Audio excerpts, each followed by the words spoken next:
Bismillahirrahmanirrahim. Assalamualaikum warahmatullahi wabarakatuh. Alhamdulillahi rabbil alamin. Wa usalli wa usallim ala sayyidina Muhammad wa ala alihi wa sahbihi ajma'in. Subhanaka la ilma lana illa ma 'allamtana innaka antal alimul hakim. Rabbi shrah li sadri wa yassir li amri wahlul 'uqdatam min lisani yafqahu qawli. Yang saya kasihi Tuan Imam, ahli jawatan kuasa dan juga pegawai masjid, seterusnya muslimin dan muslimat, tuan-tuan, perempuan yang dikasihi, yang dirahmati Allah Subhanahu wa taala sekalian.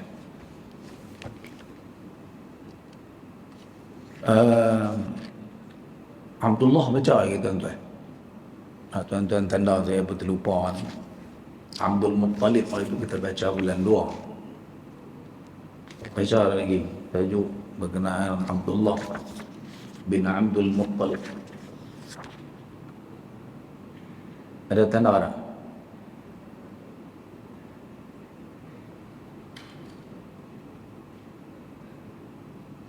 Habis dah Abdullah. Tak ingat mak lah, puasa kan.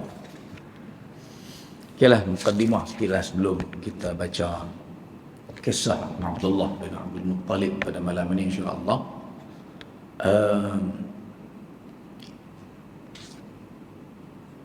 Sekarang ni kita berada dalam bulan Syawal. Bulan Syawal ni kita duk puasa 6. Alhamdulillah.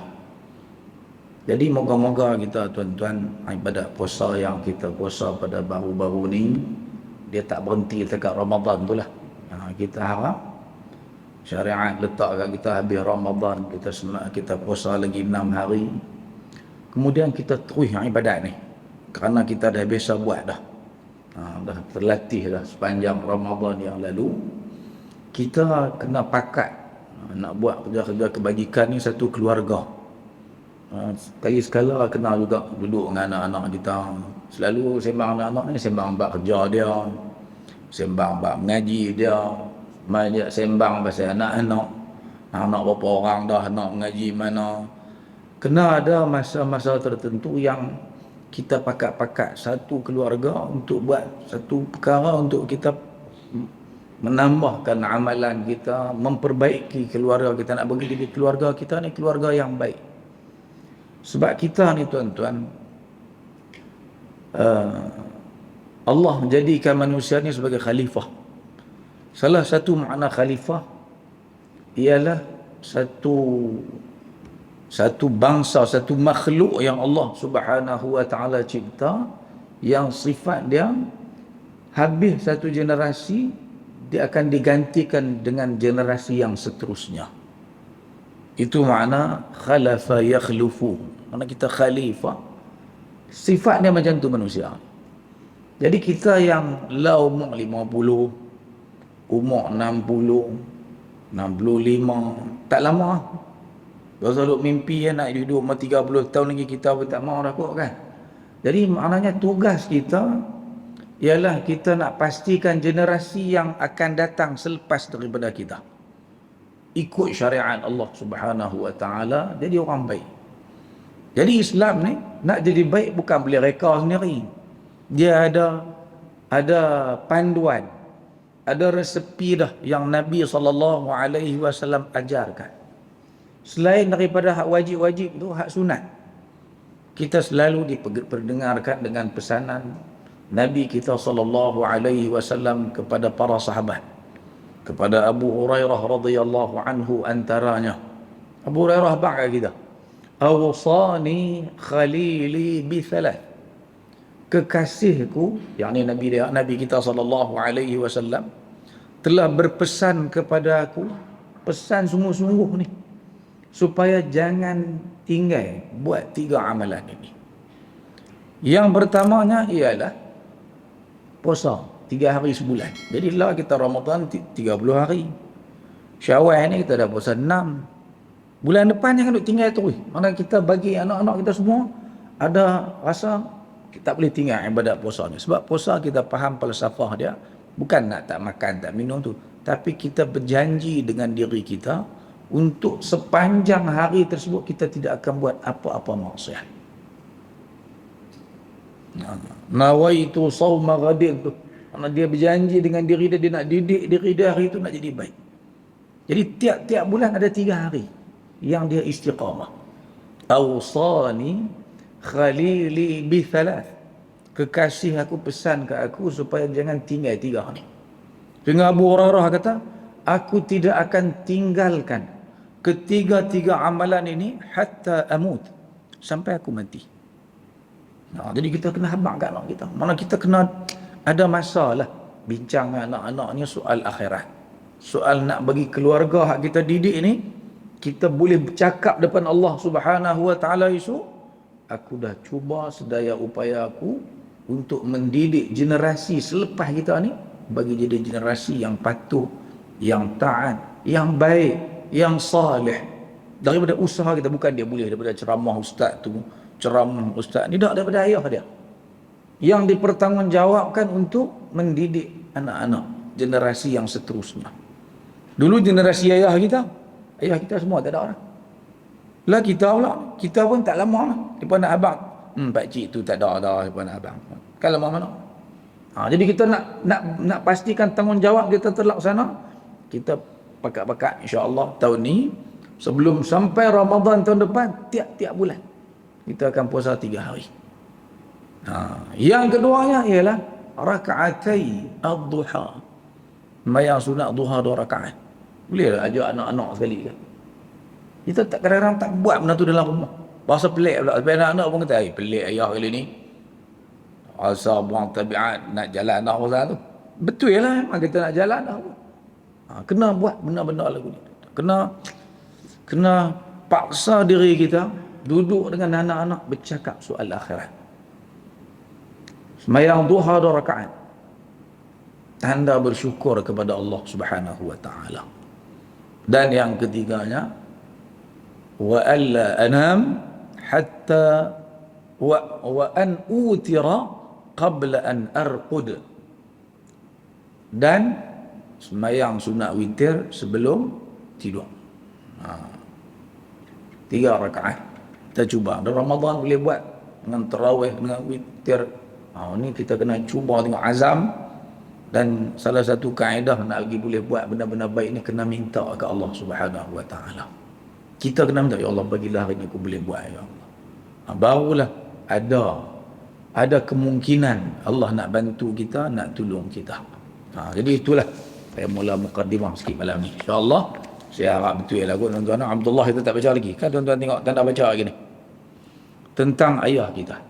Kita duk baca ni tuan-tuan cerita tentang Nabi kita, tentang ayah ibu Nabi kita sallallahu alaihi wasallam, tentang datuk nenek Nabi sallallahu alaihi wasallam, supaya kita lebih menyayangi, lebih membesarkan dan mengagungkan Nabi kita sallallahu alaihi wasallam. Masa orang ni bukan calang-calang orang, Allah pilih ni keturunan pun keturunan baik-baik. Jangan kata akhlak dia tu baik, keturunan dia pun memang keturunan yang memang baik-baik. Allah pilih sungguh Nabi kita sallallahu alaihi wasallam. Lah kita nak baca tentang ayah Nabi Abdullah bin Abdul Muttalib. Abdullah bin Abdul Muttalib digelar Al-Dhabih. Al-Dhabih ni makna dia ialah orang yang disembelih. Dia hampir-hampir disembelih. Macam juga dengan Nabi Ismail alaihi salam. Juga dipanggil Al-Dhabih juga. Kerana Abdul Muttalib hampir-hampir menyembelihnya. Dekat-dekat dah. Kalau tak kerana Allah Ta'ala nak selamatkan zuriat yang terkandung, yang dibawa di dalam sulbi dia, habis dah. Disembelih dah oleh Abdul Muttalib.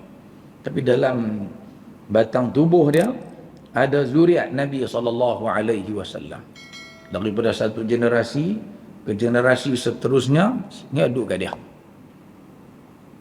Abdul Muttalib pernah bernazar untuk menyembelih salah seorang anaknya sekiranya dikurniakan 10 orang anak. Ini zaman jahiliah dulu.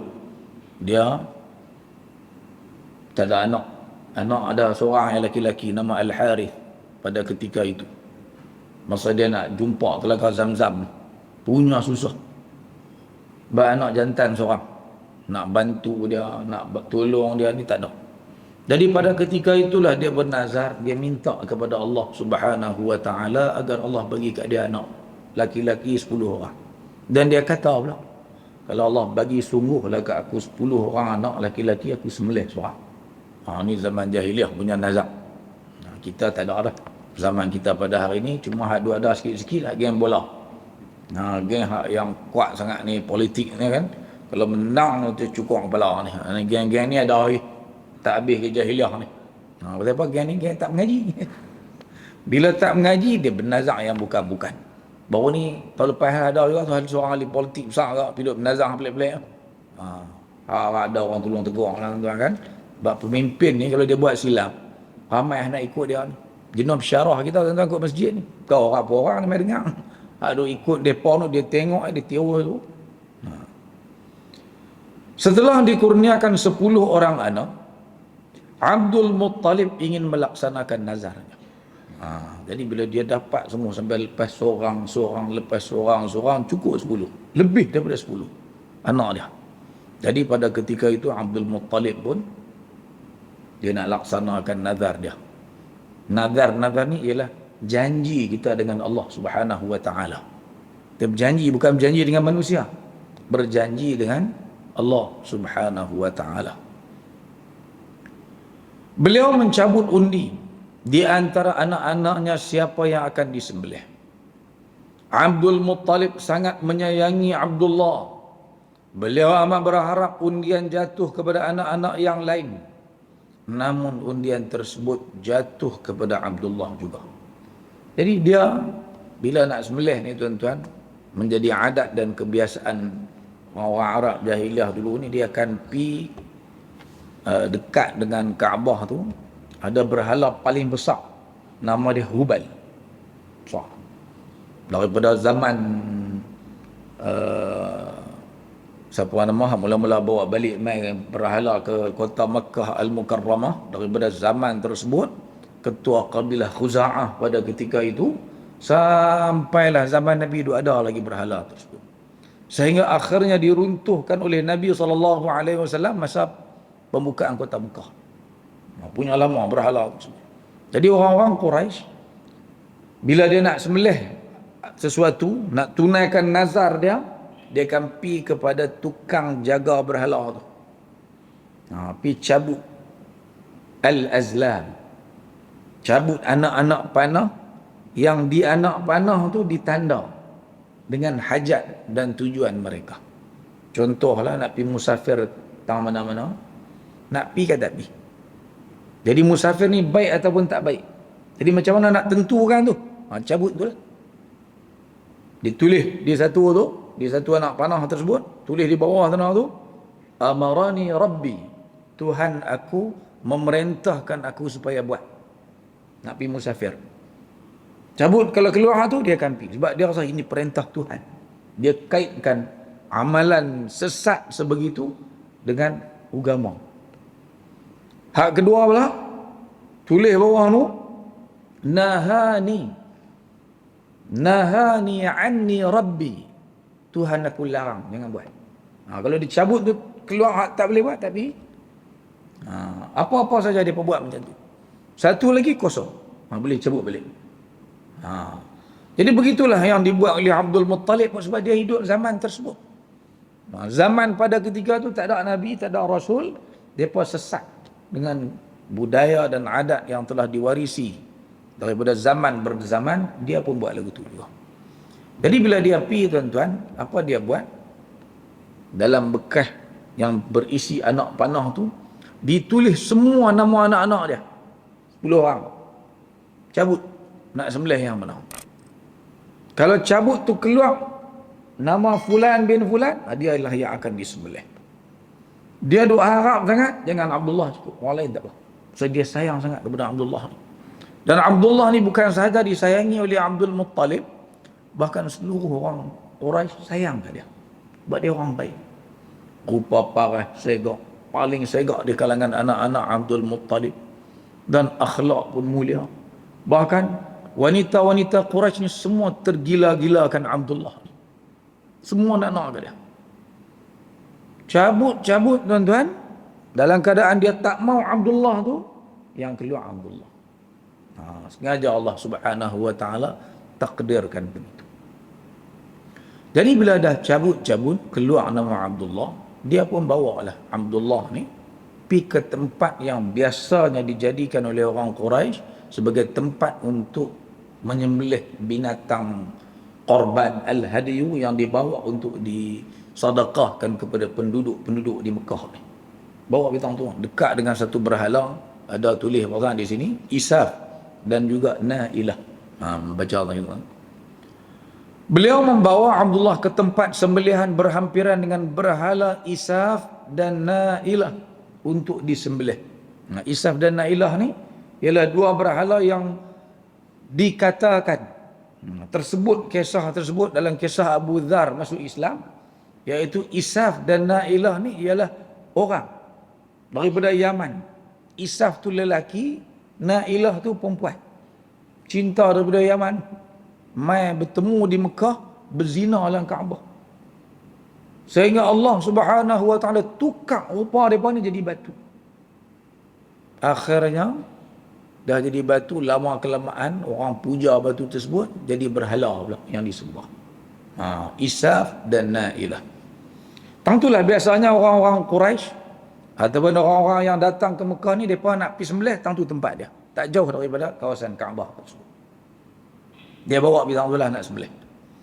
Orang-orang Quraisy menghalang niat Abdul Muttalib dengan alasan sekiranya beliau melaksanakannya, amalan ini akan menjadi ikutan masyarakat. Kerana Abdul Muttalib merupakan seorang tokoh yang disegani dalam masyarakat. Jadi orang Quraisy bila dapat tahu dia nak sembelih anak dia, nak sembelih pula Abdullah, mereka tak bagi. Jadi dalam bergelut dengan dia nak sembelih juga anak dia, sebab dia kata dia janji dengan Tuhan, dia nak sembelih anak dia. Pisau yang dia duk pegang tu terkena tandai Abdullah, luka tadi. Sebab tu Abdullah ni dikenal juga dengan satu gelaran dipanggil Asyajju Quraisy. Orang yang luka di dai, dia panggil Asyaj. Itu Abdullah. Jadi dia halang, dia tak bagi dia dengan alasan tadi lah. Sebab kalau dia buat, sekali lagi ada orang ikut lagi. Sebab dia orang besar, orang yang dikenali dalam masyarakat. Jadi bila dia halang dia bagi alasan kat dia, dia boleh terima alasan tersebut. Jadi akhirnya dia tanya, lah nak buat macam mana? Ni aku dah janji. Jadi akhirnya dia kata, lah ni lagu ni. Kita berjumpa satu orang tukang tilik yang sangat terkenal di tanah Hijaz, tanah Arab tanah tu, nama Sujah. Mereka mencadangkan kepada beliau agar menemui seorang tukang tilik bernama Sujah di Hijaz untuk meminta pandangannya. Di zaman-zaman sesat lagu ni tuan-tuan, Tok Bomo ni laku lah. Macam dulu-dulu, kita zaman-zaman dulu Tok Bomo laku. Siapa jadi Tok Bomo kira berduit lah. Seorang nomai, walaupun suku upah dia. Dulu-dulu lah budak-budak lah sebut suku pun tak tahu dah. RM1 suku naik tu, inflasi. Dua belah tak tahu lah banyak mana. Zaman dulu laku. Itu zaman kita dulu lah. Orang jumpa Tok Bomo ni, tambahlah zaman ni Tok Bomo ni, kata-kata depa ni apa depa kata betul ya belakang. Tambah pula ada hubungan dengan jin syaitan ni pula. Dia pun setuju. Sujah, depa pergilah sampai jumpa dengan Sujah ni. Sujah mencadangkan agar Abdul Muttalib mencabut undi antara unta dan anaknya Abdullah. Selagi masih keluar nama Abdullah, hendaklah ditebus dengan 10 ekor unta berdasarkan jumlah diat yang diamalkan pada masa itu. Abdul Muttalib pun mencabut undi seperti yang disarankan oleh Sujah. Setelah 10 kali mencabut undi, akhirnya pada kali yang ke-10 barulah undian jatuh ke atas nama unta. Nazarnya digantikan dengan 100 ekor unta. Jadi dia tanya, okeylah, dia kata macam ni, la dia untuk kematian, ada siapa mati kena bunuh, berapa ekor? Dia kata 10 ekor. La, bubuh nama Abdullah, dalam bekas nak cabut undi tu, bubuh nama unta, cabut. Kalau keluar nama unta, 10 ekor. Tapi kalau keluar nama Abdullah, 10. Cabut lagi sampai keluar nama Abdullah. Nah, sampai keluar nama unta. Jadi cabut sekali nama Abdullah, 10 ekor. Cabut lagi 10. Sampailah cukup 100 ekor. Kali yang seterusnya cabut, barulah keluar nama unta. Jadi bermakna nak tebus Abdullah ni 10 kali cabut, dan nilai dia ialah 100 ekor unta. Nilai satu nyawa. Nilai nyawa Abdullah. Jadi pada ketika itu, mereka pun puas hati Abdullah. Abdul Muttalib pun puas hati, balik ke kota Mekah, sembelihlah 100 ekor unta, diberi makan semua penduduk Mekah. Lagi larat makanlah. Tak habis, biar busuk tu. Siapa pun tak boleh ganggu binatang-binatang ini. Jadi peristiwa ini tuan-tuan, salah satunya disebutkan oleh para ulama sirah kita ialah nak membesarkan kedudukan Abdullah. Sebab dia ni, nilai dia punya besar ni sebab dalam tubuh badan dia ada zuriat Nabi kita, Nabi Muhammad sallallahu alaihi wasallam. Jadi besarlah tuan-tuan ni, sampai ke heboh. Orang semua ingat. Tak ada siapa tak ingat peristiwa ini. Sebab peristiwa ini sangat besar. Ada siapa-siapa buat kenduri 100 ekor unta? Tak ada. Ni 100 ekor unta jamu semua orang yang ada. Kerana nak selamatkan satu orang yang di dalam tubuh badannya ada zuriat Nabi akhir zaman, iaitu Nabi kita Nabi Muhammad sallallahu alaihi wasallam. Abdullah merupakan seorang pemuda yang sangat tampan, sama seperti datuk neneknya. Beliau sangat dikasihi oleh ayahnya dan seluruh penduduk kota Makkah. Selepas peristiwa penyembelihan tersebut, Abdul Muttalib mengahwinkan Abdullah dengan seorang wanita bangsawan daripada kabilah Bani Zuhrah. Bani Zuhrah ni pun ialah salah satu kabilah bangsawan Quraisy juga. Dan datuk Nabi SAW, kalau kita baca keturunan Nabi SAW, Zuhrah ni dengan Qusay bin Kilab merupakan dua beradik. Zuhrah tu abang, Qusay tu adik. Jadi di situlah bertemu antara keturunan sebelah ibu Nabi SAW, Bani Zuhrah, dan sebelah ayah Nabi SAW bertemu tentang Qusay. Qusay bin Kilab, Zuhrah pun bin Kilab juga. Zuhrah merupakan abang kepada Qusay bin Kilab, keturunan Nabi SAW. Melalui kedua-dua ibu bapaknya bertemu pada Kilab bin Murrah, seperti yang kita telah lalu sebut dulu ni, setelah mengahwini Aminah binti Wahab. Beliau meninggal dunia di Yathrib ketika menguruskan perniagaannya di sana. Aminah binti Wahab pada ketika itu sedang mengandungkan Nabi kita Nabi Muhammad sallallahu alaihi wasallam. Jadi itu secara ringkaslah cerita tentang ayah Nabi kita sallallahu alaihi wasallam, Abdullah, yang telah pun pergi meninggalkan Nabi. Dia tak ada tengok wajah anak dia, tapi tugas dia satu tu, tugas dia nak bawa zuriat anaknya yang bakal menjadi Nabi akhir zaman akhirnya. Okey tuan-tuan, buka pula muka surat 48. Kita masuk kepada tajuk yang seterusnya, pemerintahan kota Makkah Al-Mukarramah. Nabi Ibrahim alaihissalam merupakan orang yang bertanggungjawab mengasaskan kota Makkah, iaitu setelah melaksanakan perintah Allah Subhanahu wa taala untuk menempatkan istrinya Hajar dan anaknya Nabi Ismail alaihissalam di sana. Semasa hendak meninggalkan mereka di bumi gersang itu, Hajar bertanya, Allahu amaraka bihadza? Qala na'am. Adakah Allah Subhanahu wa taala yang memerintahkan engkau melakukan semua ini? Nabi Ibrahim alaihi salam menjawab, ya.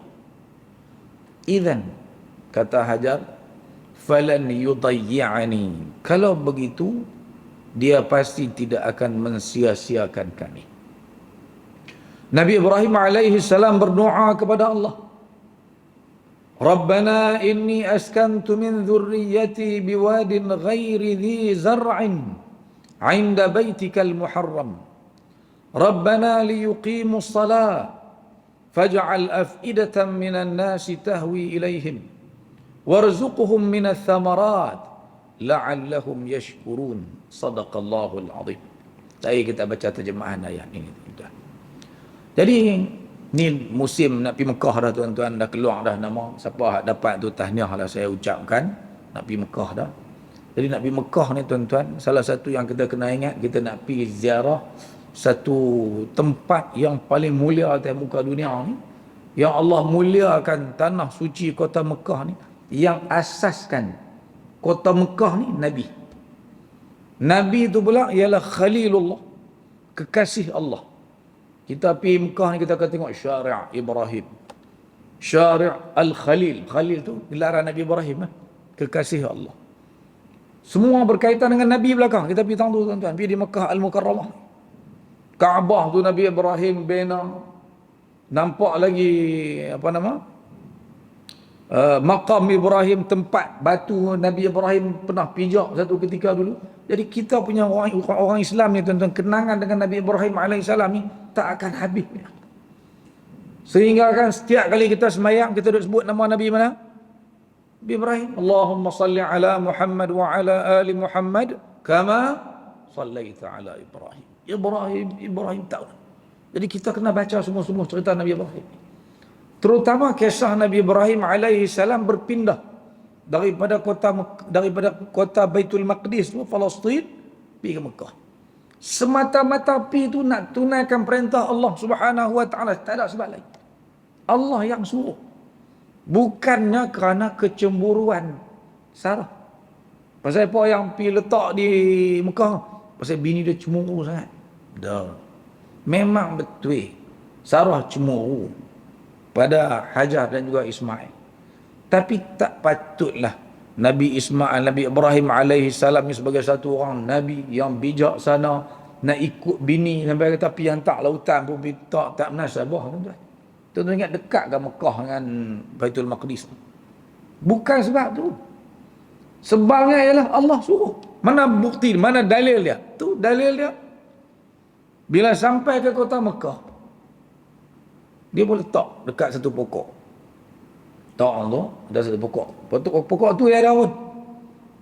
Waktu turun barang apa semua, tu Nabi Ibrahim dah clear lah semua. Nabi Ibrahim pun nak habang kat bini ni. Allah suruh tinggal atas ni. Tapi tak gamak nak habang. Dia mangkit jalan nyong nak balik. Hajar ligan dia, tanya dia, awak nak pergi mana? Nak tinggal kami atas ni? Nabi Ibrahim tak tahu nak jawab. Tak mampu nak habang. Nak pergi tinggal anak bini di tanah gersang yang apa pun tak ada. Jadi sehingga akhirnya Hajar sendiri yang keluar soalan ini. Allahu amaraka bihadza. Nah, kita hafallah sepatah perkataan tu. Allah tu kena baca bagi panjang sikit.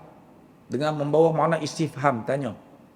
Adakah Allah yang memerintahkan kamu buat lagu ni? Tinggal kami orang ni. Barulah Nabi Ibrahim pun kata, ya. Kalau tidak aku pun tak tinggal. Nak main tinggal tempat yang apa pun tak ada. Nak serah bulat-bulat kepada Allah Subhanahu wa taala. Dan pada ketika itulah ibu Nabi Ismail alaihi salam, ibu kita semua, ibu umat Islam, Hajar yang telah dididik oleh Nabi Ibrahim alaihi salam dengan iman, yakin kepada Allah Subhanahu wa taala, dia jawab dengan satu jawapan yang hak ni pun kita kena ingat tuan-tuan. Apa jawapan dia kata? Dia kata, "Idzan, kalau Allah yang suruh, tentulah Allah Subhanahu wa taala tidak akan mensia-siakan kami. Tinggal kamu apa pun tak ada. Adalah makanan sikit yang dibekalkan oleh Nabi Ibrahim. Habis tu apa pun tak ada. Makanan tak ada. Dah lah di situ tak ada siapa-siapa yang tinggal. Air pun tak ada. Nak tinggal orang tu. Tapi keyakinan untuk patuh kepada perintah Allah Subhanahu wa taala ni, kita kena belajar daripada satu orang wanita yang bernama Hajar. Dia ajak kita supaya yakin dengan perintah Allah. Jangan bila nak laksanakan perintah Allah Subhanahu wa taala rasa saat lagi kalau aku berhenti kerja ni lah, kerana nak tinggal benda yang Allah haramkan ni, nak makan apa? Dia main soalan tersebut. Saya pernah nak makan, saya kerja di satu kedai wahsiah di Langgang. Lah tak ada dah lah kedai tu dulu. Pergi lah hantar kerja situ. Mak dia bilang tu, semayang pun tak pergi. Nak semayang dia tak pergi. Semayang maghrib. Waktu tu dia orang kita pula, waktu maghrib tu lah yang laku kan. Jadi tokek tu tak pergi semayang. Balik main duk abang. Dia kata jom tepi tengok. Pergi jumpa dia. Abang lelok kata, kena bagi semayang lah. Orang Islam duduk di negara ni, duduk dia negara umat Islam di Malaysia ni, kena bagi semayang. Tonton tu saya bawa apa? Bawa kamera tu. Tu dia cepat takut kan. Bawa kamera tu, kalau tu lari. Lepas tu bagi semayang. Baru bagi semayang. Jadi kalau sampai ke peringkat kita kerja di satu tempat, sampai nak semayang pun tak bagi, kena ada keyakinan lagu ni. Kalau kena berhenti. Idzan falan yudayyi'ani. Allah tak akan sia-siakan kita. Kalau sampai nak semayang pun tak boleh, nak terus kerja juga, ni masalah. Orang hak terlibat dengan insurans konvensional, gaji dah 40,000 lah, pendapatan bulanan, tahu-tahu fatwa kata tak boleh, nak berhenti ke tak? Waktu ni lah nak pegang ni cerita-cerita lagu ni. Idzan falan yudayyi'ani. Dia kata tak boleh Ustaz, saya niat aku tak apa. Ada orang kita baik tuan-tuan, dia berhenti, dia tinggal. Walaupun fatwa kita di Malaysia ni masih membenarkan dia untuk makan lagi, sampailah dia dapat pendapatan yang lain. Sampai tahu tu fatwa kita ni punya nak ra'i, sebab orang kita tak tahu benda tu haram. Tapi ada satu orang telefon saya, dia berhenti terus. Kata alhamdulillah. Lepas tu dia kata okey apa. Bukan mudah lah. Kita hak tak kena, kita tak berasa. Tapi orang hak tenggelam dalam dunia tersebut, tiba-tiba dia boleh tinggal, ni besar tuan-tuan. Kita kena ambil semangat daripada orang-orang yang seumpama ini. Jadi inilah Hajar, wanita yang mengajar kita erti keyakinan kepada Allah Subhanahu wa taala. Idzan falan yudayyi'ani. Dan nanti bila nak pergi sa'i, siapa nak pergi Mekah ni kan, nak pergi sa'i, tu nak lalu jalan-jalan yang dilalui oleh Hajar dulu. Kita nak kena ingat peristiwa ni. Nak naik skuter pun tak apa, tapi kena ingat ni tempat siapa ni? Ni tempat Hajar duk lalu. Wanita yang mengajar kita erti keyakinan kepada Allah Subhanahu wa taala. Nabi Ibrahim alaihissalam setelah tu dia pun balik. Dalam perjalanan jauh sikit, agak anak isteri dia tak nampak dia ada, dia angkat tangan berdoa dengan doa ini tuan-tuan. Rabbana, wahai Tuhan kami, inni askantu min dzurriyyati, aku telah menempatkan zuriat aku, ni anak aku, biwadin ghairi dhi zar'in, di satu lembah yang tidak ada tumbuhan di sini, inda baitikal muharram, di sisi rumahmu yang mulia. Kata para ulama, Allah bagi tahu dah kat Nabi Ibrahim, situ tu nanti akan dibina Kaabah. Rabbana liyuqimus salah, wahai Tuhan kami, jadikanlah mereka orang yang mendirikan salat. Ni ayah tinggal anak baru kecil, tapi dia duduk fikir apa? Anak aku esok ni bagilah sembahyang, bagilah dia jaga ibadat salat sungguh-sungguh.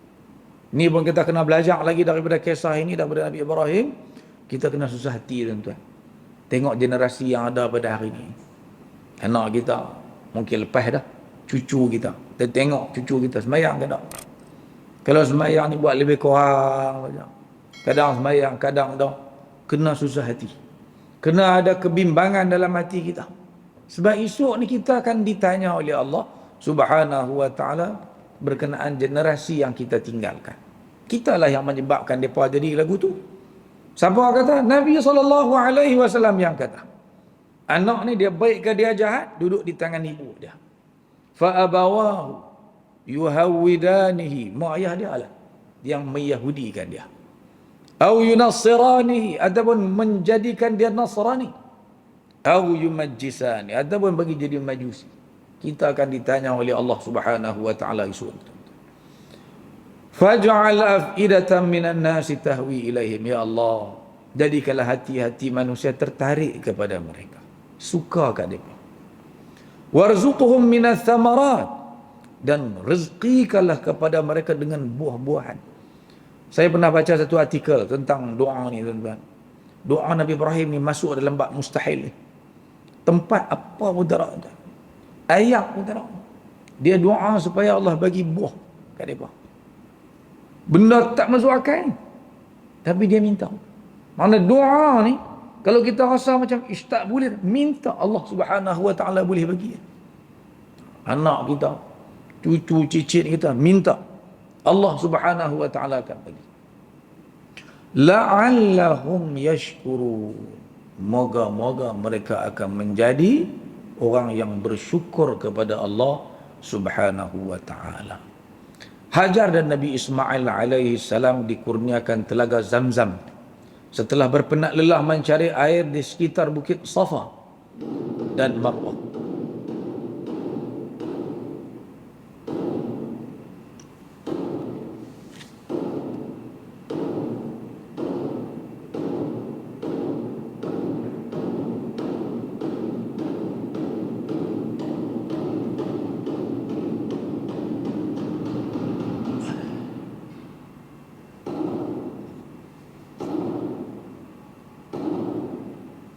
Orang-orang Arab mula menempati kota Makkah dan memeluk Islam melalui dakwah yang disampaikan oleh mereka.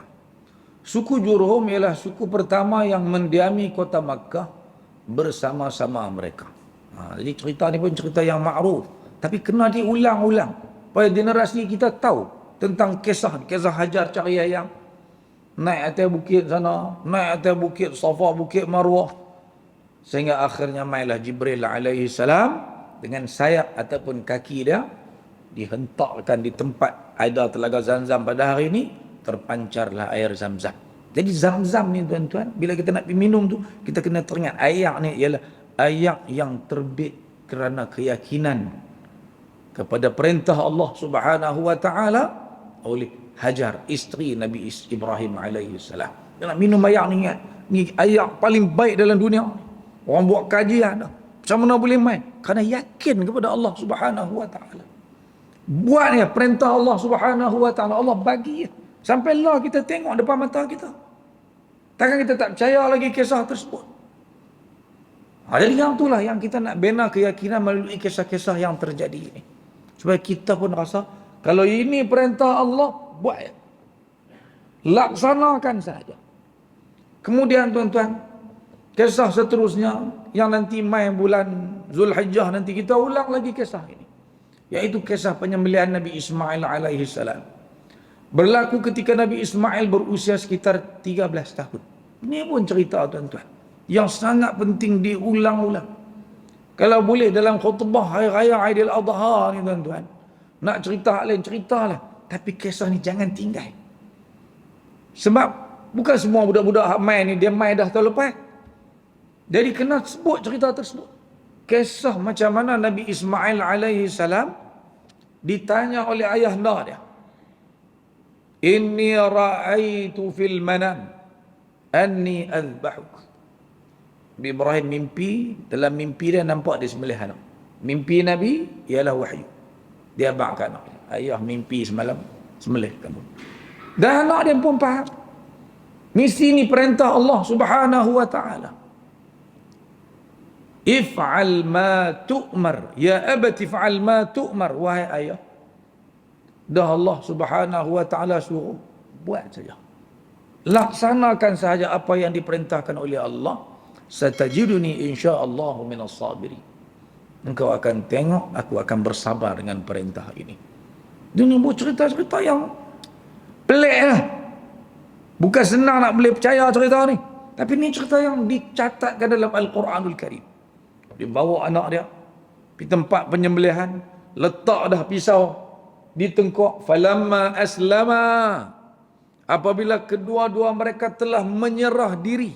Perkataan aslama tu nama agama kita lah. Aslama yuslimu islaman. Apa makna aslama? Menyerah diri.